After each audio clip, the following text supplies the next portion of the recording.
that Iran can never have a nuclear weapon. That is a simple principle and standard. Frankly, every president said that they believed it. Donald J. Trump has taken affirmative steps to ensure that Iran can never have a nuclear weapon. Now,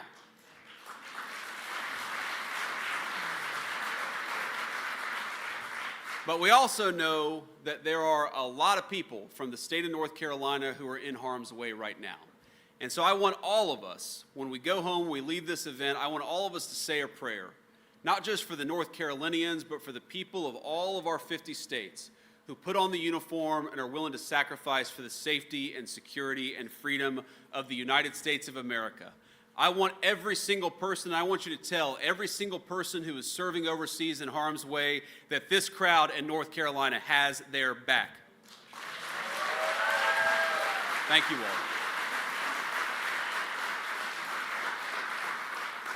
So with that, let me take a few questions from our media, and then I'll have to hit the road here.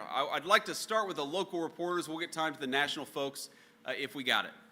Hi, I'm Danielle Battaglia. I'm with the News and Observer. You've spoken a lot today about Irina Zarutska's death, and that resulted in Operation Charlotte's Web. Senator Thom Tillis has asked a lot from the Department of Homeland Security about what happened with Operation Charlotte's Web. He said his questions are unanswered by DHS, and one of those questions is if American citizens were arrested during Operation Charlotte's Web. I was wondering if you could answer that today.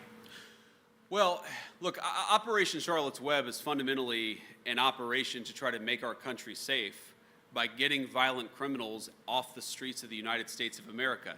Now, I was not aware that Thom Tillis, who's a friend of mine, he and I have had our disagreements, but Thom Tillis and I know each other. I'll go back and offer to speak with Thom about this. I didn't know that he said his questions had been unanswered by DHS. Now, that may be because he asked those questions a week ago and they haven't had time to answer them. You may have seen we've had a little bit of turnover in the Department of Homeland Security. But what I do promise Thom is that the new leadership at DHS is going to get him a response to his questions. But we're going to keep on using the Department of Homeland Security to do the very simple thing of making the homeland more secure. That's why it exists, and we're going to keep on doing that.